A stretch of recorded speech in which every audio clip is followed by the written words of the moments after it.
ओम गण गणपते नमः। सभी श्रोताओं को नमस्कार। आप सभी का स्वागत है आपके अपने चैनल अशोक वेदा में। तो आज आप सुनेंगे देवउठनी एकादशी व्रत के पारण पर सुने जाने वाली राजा अम्बरीश की कथा। तो सारे विष्णु भक्त इस श्री हरि विष्णु की कृपा पाने के लिए इस कथा को श्रद्धा भाव से पूरा सुनिए और साथ ही अशोक वेदा चैनल को सब्सक्राइब जरूर करें। बोलिए श्री हरि विष्णु की जय हो। इस पृथ्वी पर शरीर और मन को शांत करने वाला एकादशी के समान कोई और व्रत नहीं है। इस एकादशी का व्रत का मुख्य उद्देश्य मन में भक्ति को प्रकट करता है। भगवान और भक्ति में अंतर नहीं है। भक्ति ही भगवान है और भगवान ही भक्ति है। परमात्मा को निरंतर बसते रहना इसी को भक्ति कहते हैं। भजन भक्ति अथवा भंजन भक्ति जो पापों को भजन करते यानी कि सर्वथा उसका नाश कर दे उसे ही भक्ति कहते हैं। पहले भक्ति 9 प्रकार की होती थी क्योंकि मनुष्य सात्विक राजस तामस प्राकृतिक के ही है। प्राकृतिक के गुणों के कारण यह भेद है।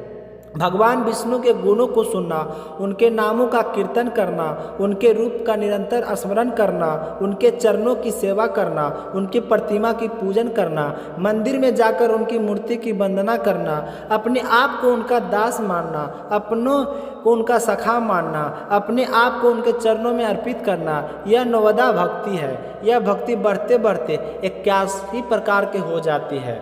भगवान बड़े ही भक्त बसल है जो प्रसन्न होने पर अपने भक्त को हाथों बेच देते हैं। एक बार एक भक्त भगवान के पास गया।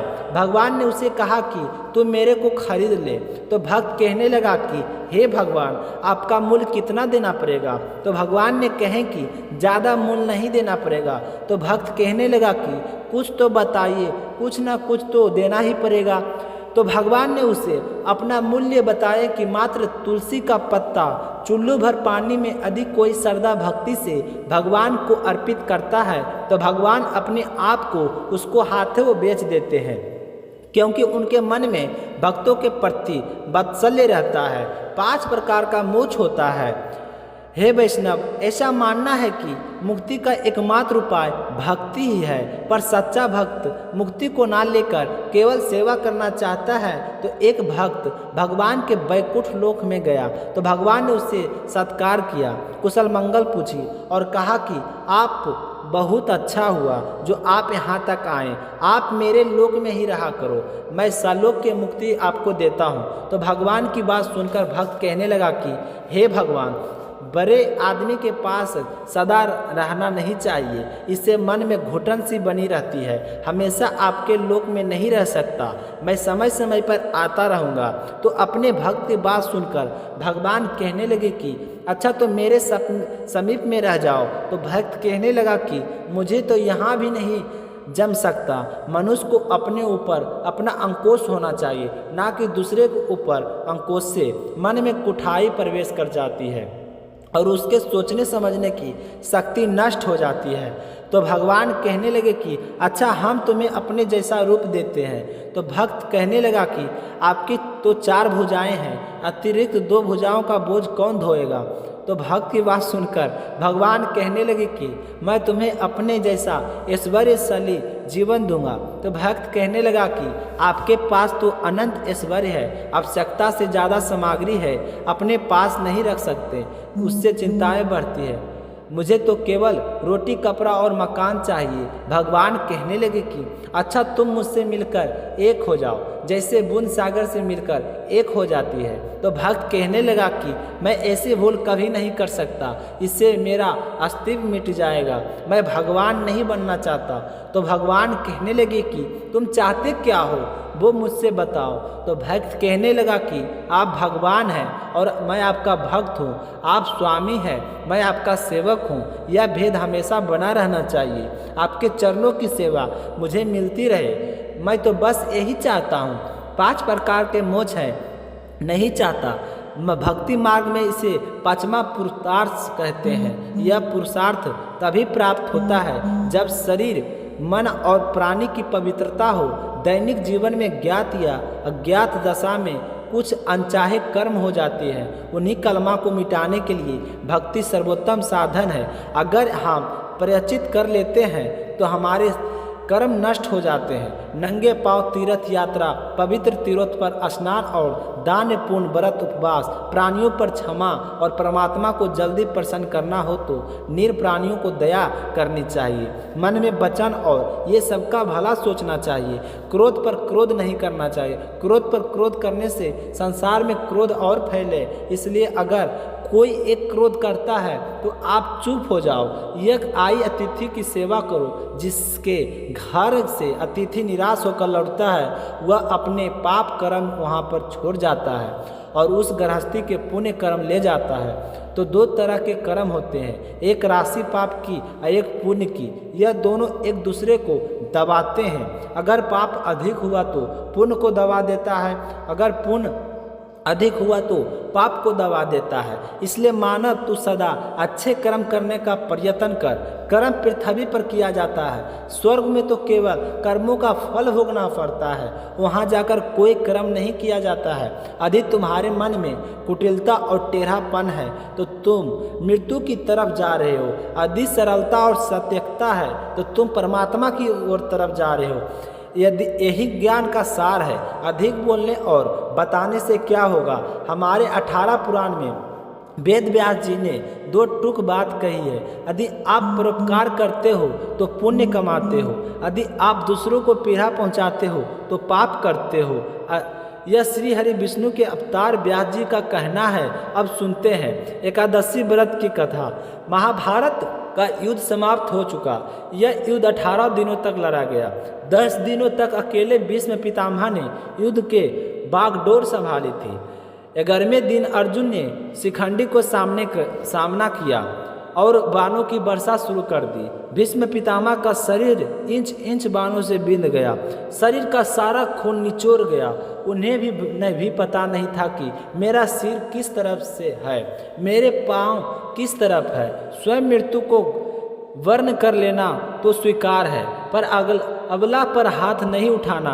वेदों के इस कथन को भीष्म ने सिद्ध कर दिया। महाभारत यह युद्ध बहुत ही अद्भुत था।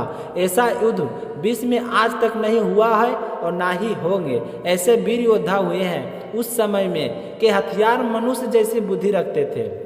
शत्रु को मारकर अपना काम करने के बाद में अपने स्वामी के पास लौट आते थे। अर्जुन ने जब भगवान शंकर के साथ युद्ध किया तो वो अर्जुन को नहीं हरा सके, तो उन्होंने प्रसन्न होकर अर्जुन को पाशुपता स्थान दे दिया। भगवान की ऐसी इच्छा थी कि उसका प्रयोग नहीं किया गया था। अर्जुन यदि युद्ध में उसे चला देते तो पृथ्वी पर रहने वाले सारे प्राणी नष्ट हो जाते थे, पर परमात्मा जिसकी रक्षा करते हैं उसे कोई नहीं मार सकता। बड़े ही संहार अस्त्र थे, उनकी लपेटों से कोई नहीं बच सकता था। पर वहाँ पर एक टिटहरी के 2 अंडे पड़े हुए थे, उन पर कोई आँच नहीं आई। वह सुरक्षित बच गए क्योंकि उन्हें भगवान ने बचाना था। वह हाथी के गले में एक घंटा बंधा हुआ था। युद्ध के दौरान उस घंटे की साकल टूट गई और वह घंटा जाकर सीधा अंडों के ऊपर गिर गया, जिससे वे सुरक्षित बच गए। रखे संयम मार सके ना कोई। 2 सोने की असरफ ब्राह्मण को दान करने से जो पुण्य मिलता है वह पुण्य घर बैठे को एकादशी का व्रत करने से मिल जाता है। एक तरफ तो अश्वमेघ जग कर ले और एक तरफ एकादशी का व्रत कर ले तो एकादशी व्रत का फल इससे ज़्यादा होता है। एक समय सतयुग में बड़ा ही भयानक असुर हुआ करता था। उसका नाम था मुर्मू नाम। उस दैत्य ने इंद्रदेव देवताओं को परास्त करके स्वर्ग से निकाल दिया और इंद्रपुरी में अपना अधिकार जमा लिया। तो सारे देवता परेशान होकर इधर उधर घूमने लगे। तो सभी देवताओं के स्वामी इंद्र ने शंकर जी के पास जाकर अपना दुख सुनाए और शिव जी की स्तुति करके कहने लगे कि हे करुणा सिंधु कैलाश निवासी शिव, सभी देवताओं को मूल नाम के एक दैत्य ने स्वर्ग से निकाल दिया है और वह भयभीत होकर इधर उधर मारे मारे फिर रहे हैं। हम सारे के सारे मृत्यु लोक में अपना जीवन बिता रहे हैं। हम देवताओं के रहने खाने का कोई ठिकाना नहीं है और हम सारे के सारे बहुत ही दुखी हैं, डरे हुए हैं। मैं स्वयं बहुत ही दुखी और भयभीत हूँ। इसलिए हे करुणा सिंधु, आप इस असुर से हमें छुटकारा दिलाएं। तब शिव ने कहे कि हे देवेंद्र, तुम विष्णु जी के सामने जाकर अपना दुख प्रकट करो, वे अवश्य ही तुम्हारी मदद करके रक्षा करेंगे। तो सारे देवता मिलकर विष्णु जी के पास गए। वहाँ जाकर उनकी स्तुति करके अपनी समस्या उन्हें बताएं। तो उनकी परेशानी जानकर विष्णु जी ने कहें कि तुम लोग निश्चित होकर जाओ, मैं उस दैत्य से निपट लूँगा। यह कहकर विष्णु भगवान अपनी गदा और चक्र लेकर उस असुर से युद्ध करने के लिए चले गए। दोनों के बीच में बहुत ही जोरों से युद्ध होने लगा, लेकिन वह असुर हारने का नाम नहीं ले रहा था। विष्णु जी बहुत ही थक चुके थे, तो वे युद्ध के बीच में ही छोड़कर वहाँ से भागने लगे। तो वो असुर ने विष्णु जी को पीछा किया। श्री हरि विष्णु एक गुफा में जाकर सो गए। वह असुर वहाँ पर पहुँच गया और हुंकार भरते हुए सोचने लगा कि इसे मारने का सबसे अच्छा मौका यही है। जैसे वह असुर विष्णु जी को मारने के लिए उनकी तरफ लपका, तभी उनके शरीर से एक दिव्य कन्या उत्पन्न हुई। उसने भी हुंकार भरी। उसी हुंकार से वह असुर मूर्छित होकर पृथ्वी पर गिर पड़ा और उस कन्या ने उस असुर का वध कर दिया। यह कन्या कोई और नहीं, एकादशी थी। जब विष्णु भगवान अपनी नींद से जागे और दैत्य को मारा हुआ देखा तो सब कुछ समझ गए और उस कन्या से कहने लगे कि बोलो तुम क्या वरदान मांगती हो। तो उस दिन एकादशी तिथि थी कि आज के दिन जो भी मेरा व्रत रखे, पूजा पाठ करे और एकादशी के सारे नियमों का पालन करता हुआ आपके नाम का स्मरण करे, उसकी सारी मनोकामना पूर्ण करना। तभी से एकादशी का व्रत रखकर भगवान श्री हरि विष्णु का स्मरण किया जाता है। जो भी विष्णु भक्त इस दिन विष्णु जी का ध्यान करते हैं और जल से भरे हुए पात्र का दान करते हैं, दान दुखियों की सहायता करते हैं, तो उसका शरीर हल्का हो जाता है और उसके सभी जन्मों का पाप नष्ट हो जाते हैं। तो यह थी एकादशी के दिन व्रत रखकर सुने जाने वाली कथा। जो भी विष्णु भक्त एकादशी का व्रत रखते हैं उसे यह कथा अवश्य सुननी चाहिए, क्योंकि हमें पता होना चाहिए कि हम एकादशी का व्रत क्यों करते हैं और इसका क्या फल हमें मिलता है। तो आज की कथा आपको कैसी लगी कमेंट करके जरूर बताइए। भगवान श्री हरि विष्णु आपकी कृपा दृष्टि आप और आपके परिवार पर सदैव बने रहे। विष्णु जी की एकादशी बहुत ही प्रिय है, इसलिए इसे विष्णु प्रिया भी कहा जाता है। भगवान श्री हरि विष्णु के सारे देवता निवास करते हैं, इसलिए एकादशी व्रत की इच्छा मात्र से ही मनुष्य के सभी पाप नष्ट हो जाते हैं। आज जो आपने एकादशी महात्मा की कथा सुनेंगे, इस कथा को पितामह ब्रह्मा जी ने अपने मानस पुत्र ऋषि नारद को सुनाए थे। शिव महापुराण के अनुसार पौराणिक समय में एक दैत्य का राजा दंत हुआ करता था। वह बड़ा ही विष्णु भक्त है। कई सालों तक उसके संतान नहीं होने के कारण उसने शुक्राचार्य को अपना गुरु बनाकर उसने श्री कृष्ण मंत्र प्राप्त किया। यह मंत्र प्राप्त करके पुष्कर सरोवर में घोर तपस्या की। भगवान विष्णु उसकी तपस्या से प्रसन्न हो गए, उसे संतान प्राप्ति का आशीर्वाद दे दिया। भगवान विष्णु के वरदान से राजा दम के यहाँ पुत्र जन्म लिया। तो यह देखकर राजा दम बहुत ही प्रसन्न हुए। पुत्र का नामकरण संस्कार करवाया गया। पुत्र का नाम शंखचूड़ रखा गया। जैसे ही शंखचूड़ बड़ा हुआ तो उसने पितामह ब्रह्मा जी का प्रसन्न करने के लिए पुष्कर में जाकर घोर तपस्या की थी। तो उसकी तपस्या से प्रसन्न होकर पितामह ब्रह्मा जी ने उसे वरदान मांगने के लिए कहे। तब शंखचूड़ ने वरदान मांगा कि मैं हमेशा अजर अमर रहूं, कोई भी देवता मुझे मार ना सके। तो पितामह ने उसे यह वरदान दिए कि और कहें कि वह बद्री वन में जाकर धर्मध्वज की पुत्री तुलसी जो तपस्या कर रही है उससे विवाह कर ले।